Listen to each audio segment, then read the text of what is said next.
그날 이후 저는 같은 시간에 같은 꿈을 꿉니다.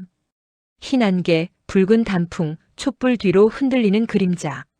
그리고 정성은 몸으로 들이는 겁니다. 그 말이 제 삶을 두 동강 냈습니다. 결혼 6년 차 병원에서는 원인 불명 불임이라는 말만 되풀이됐습니다. 남편은 괜찮다고 했지만 저는 괜찮지 않았습니다. 어느 날 지인이 건넨 주소 하나. 산청에 기도발 세다고 소문난 절이 있어.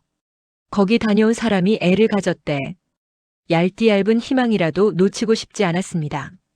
절은 지도에 제대로 표시도 되지 않은 산길 끝에 있었습니다. 허름한 일주문, 비틀린 풍경종, 손때 묻은 목어. 그런데 이상했습니다. 대웅전 앞을 정리하던 사람은 삭발도 가사를 두른 것도 아니었지요. 회색 승복 비슷한 옷, 길게 내려앉은 눈매.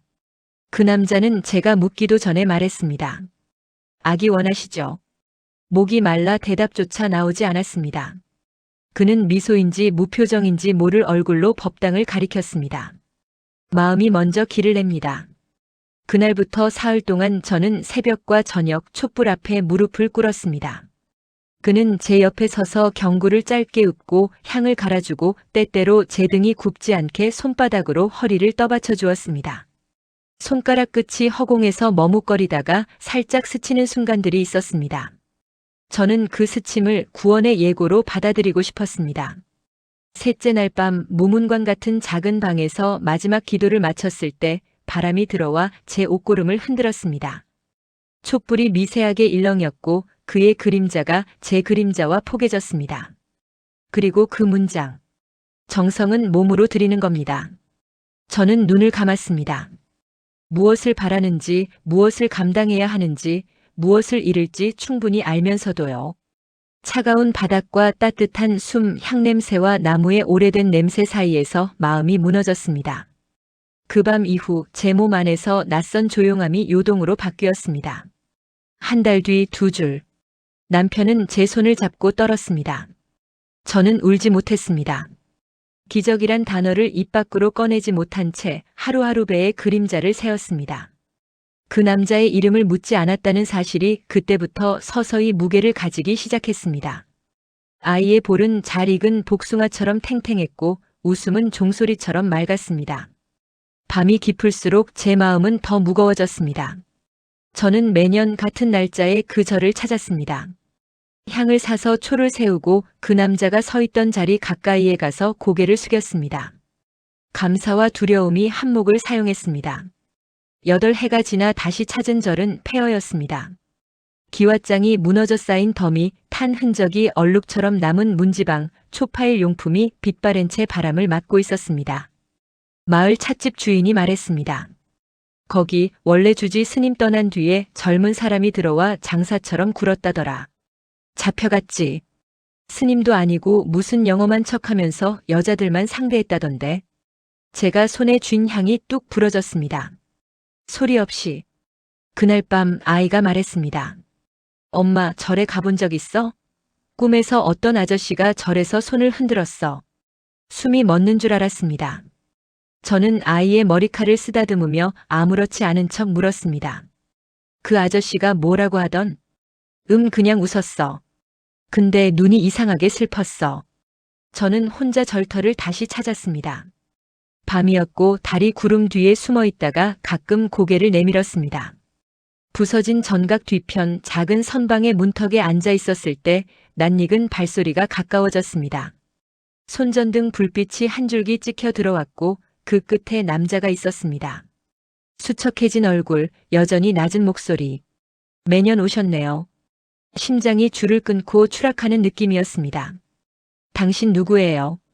그는 어깨를 으쓱했습니다. 믿고 싶은 걸 믿게 해준 사람. 사기꾼. 그는 고개를 끄덕이더니 뜻밖에도 물러섰습니다. 네. 하지만 빈손으로 만든 건 아니에요. 어쩌면 당신이 견딜 수 있도록 만들어준 틈. 분노가 목까지 차올랐지만 동시에 기묘한 공기가 폐를 채웠습니다. 그가 한 걸음 다가오자 향냄새 같은 기억이 따라왔습니다. 저는 물었습니다. 아이 당신 아이예요? 그는 웃지도 울지도 않는 얼굴로 답했습니다. 유전은 의학의 몫이죠. 믿음은 인간의 몫이고 대답을 피하지 마요. 그는 손전등을 끄고 말했습니다. 당신이 낳은 아이는 당신의 아이예요. 그게 제가 드릴 수 있는 전부예요. 그 밤 이후 저는 두 가지를 동시에 시작했습니다. 하나는 고소장, 다른 하나는 기록. 제가 기억하는 촛불의 떨림, 방바닥의 냉기, 그 문장의 칼끝, 그리고 제 마음이 무너진 순간까지 가능한 모든 언어로 적었습니다. 어떤 밤에는 글이 저를 심판했고 다른 밤에는 글이 저를 구했습니다. 조사가 진행되면서 다른 여성들의 진술이 이어졌습니다. 누구는 아이를 품었습니다. 누구는 품지 못했습니다. 누구는 묻지도 따지지도 못한 채 죄책감에 오랫동안 병이 났습니다. 모두의 이야기에서 공통으로 떠오른 풍경이 있었습니다. 은혜라 불린 스침, 의식이라 불린 침묵, 정성이라 포장된 요구. 그리고 각자의 방에서 문이 닫히는 소리. 아이의 생일, 저는 작은 케이크에 촛불을 꽂으며 아이에게 말했습니다. 소원 빌어볼래? 아이의 두 눈이 반짝였습니다. 엄마가 웃는 꿈을 꾸게 해달라고. 제가 웃었습니다. 울지 않으려고 더 크게. 며칠 뒤 소포 하나가 도착했습니다. 반송 주소는 없었고 오래된 사찰 도장만 찍혀 있었습니다. 상자 안에는 누렇게 변한 공책. 첫 장에는 단정한 글씨로 이렇게 적혀 있었습니다. 정성의 기록. 그 아래에는 날짜와 시간, 그리고 이름 대신 별칭이 빼곡했습니다. 새벽별 모란 연지. 그 가운데 제 별칭도 있었습니다. 소리. 공책 말미에는 흐릿한 문장 하나. 죄는 무게가 아니고 방향이다. 내가 틀렸다면 어디로 돌아가야 하나. 저는 그 공책을 증거로 제출했습니다. 동시에 마지막 페이지를 찢어내어 제 일기장 사이에 끼워두었습니다. 죄가 방향이라면 저는 돌아갈 곳을 정해야 했습니다. 아이의 방으로, 남편의 곁으로, 그리고 제 몸의 한가운데로. 남편에게는 언제까지나 숨길 수 없었습니다. 저는 사실대로 말하지 못했고 대신 사실의 그림자만을 건넸습니다. 그 절에서 내가 흔들렸던 것 같아. 남편은 한참을 말이 없었습니다.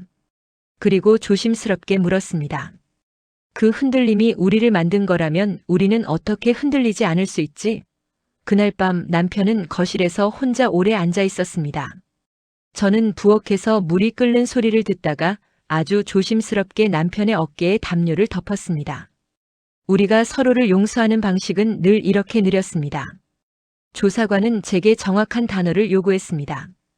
강요였습니까? 동의였습니까? 저는 그 사이 어디쯤에 오래 서 있었습니다. 침묵이 길어지자 조사관은 차근차근 질문을 바꾸었습니다. 당신은 스스로를 배신했다고 느낍니까? 그제야 저는 고개를 끄덕였습니다. 그러자 그는 말했습니다. 스스로를 배신한 사람만이 스스로를 다시 선택할 수 있습니다. 며칠 뒤 절의 원래주지 스님을 찾을 수 있었습니다. 산 아래 작은 양로원 한켠 봄볕이 드는 창가에서 노스님은 조용히 차를 따랐습니다. 저 아이가 태어난 건 축복이지요. 노스님은 단정하게 말했습니다. 그러나 축복을 빌미로 타인의 마음을 잠그는 일은 악업입니다. 저는 물었습니다. 왜 그를 막지 않으셨어요? 노스님은 오래 침묵하더니 대답했습니다. 제가 떠난 뒤였소. 절이 비면 빈자리엔 무엇이든 들어옵니다. 믿음도 욕망도. 그 말이 제 가슴에 박혔습니다. 저는 제 맘속 빈자리를 보았습니다. 애써 외면해온 어둠의 모양을. 그 남자에 대한 기사 한 줄이 지역면 구석에 실렸습니다. 종교 사칭, 기망, 금전 갈취. 하지만 기사 어디에도 우리 한 사람 한 사람의 밤은 적혀 있지 않았습니다. 저는 그 밤들을 제 노트에 적었습니다. 누군가는 읽지 않겠지만 누군가에게는 손잡아주는 문장이 될지 몰라서요. 여름이 오자 아이는 물놀이를 배웠습니다. 아이가 물살 위로 팔을 뻗을 때마다 저는 낯선 기쁨에 눈이 시렸습니다. 아이가 숨을 고르며 물 밖으로 얼굴을 내밀 때 저는 늘 같은 주문을 되뇌었습니다. 살아라. 너의 호흡으로. 아이는 가끔 제 얼굴을 빤히 바라보며 묻습니다. 엄마, 왜 가끔 울어? 저는 대답합니다. 웃음이 커지려면 울음이 먼저 길을 내곤 한단다. 어느 비 오는 날 그 남자에게서 마지막 메시지가 왔습니다. 번호는 바뀌어 있었고 이름도 없었습니다. 당신에게만 사과합니다. 저는 답하지 않았습니다. 대신 휴대폰을 꺼두고 창문을 열었습니다. 비냄새가 방 안가득 들어왔습니다. 아이는 거실에서 우산을 그리고 있었고 남편은 빨래를 걷으며 창틀을 닦고 있었습니다. 저는 그 평범함이 주는 구원을 오랫동안 바라보았습니다. 그날 밤 저는 다시 꿈을 꾸었습니다. 촛불은 흔들리고 옷고름은 풀릴 듯 말 듯 각자의 그림자가 겹칩니다. 그러나 이번엔 달랐습니다. 꿈속에 제가 그의 손을 피하고 촛불을 하나 껐습니다. 방 안이 어둡자 오히려 숨이 쉬어졌습니다. 저는 제 손으로 제 옷고름을 다시 묶었습니다. 그리고 방문을 열고 나왔습니다. 비냄새가 복도를 타고 들어왔습니다. 멀리서 아이의 웃음소리가 들렸습니다. 얼마 후 법원으로부터 첫 통지가 왔습니다. 변호사는 길게 설명했지만 제가 붙잡은 문장은 짧았습니다. 목격의 무게. 저는 목격자입니다. 제 삶에서 일어난 일을 제 혀와 제 펜으로 증명해야 하는 사람. 그것은 때로 고통스럽지만 제가 저를 다시 선택하는 방식이기도 했습니다. 계절이 한 번 더 바뀌었습니다. 단풍이 짙어지는 날 저는 아이와 산길을 걸었습니다. 폐허가 된 절터 앞에서 아이가 물었습니다. 여기 누가 살았어? 저는 잠깐 망설였습니다. 살았지. 그리고 떠났어. 아이는 고개를 끄덕이고 돌멩이 하나를 멀리 던졌습니다. 돌이 바닥에 튀어오르며 낸 소리가 묘하게 경쾌했습니다. 아이는 손을 흔들었습니다. 안녕. 누구에게 인사하는지 묻지 않았습니다. 굳이 묻지 않는 것도 어른이 배워야 할 예의라는 걸 알게 되었거든요. 집으로 돌아오는 길 라디오에서 오래된 트로트가 흘렀습니다. 사랑은 아무나 하나. 저는 웃음이 나왔습니다. 아무나 합니다. 그러나 아무나처럼 하지는 않습니다. 믿음도 정성도 사랑도. 저는 신호에 맞춰 브레이크를 밟고 아이의 안전벨트를 다시 확인했습니다. 붉은 불빛이 제 앞유리 전체를 물들이고 있었지만 제 마음은 이상하게 환했습니다. 이야기를 마치며 저는 제 옛 문장들을 천천히 덮습니다. 그 문장들 사이에 숨어있던 죄책감이 아직도 저를 따라오지만 저는 예전처럼 숨지 않습니다. 기록하고 말하고 걸어갑니다. 내일은 더 멀리 걸을 겁니다. 내일의 저는 오늘보다 가벼울 겁니다. 정성은 더 이상 제 몸을 베지 않을 겁니다. 정성은 제가 저를 지키는 방식으로만 쓰일 겁니다. 혹시 이 이야기를 듣는 누군가가 있다면 부탁이 하나 있습니다.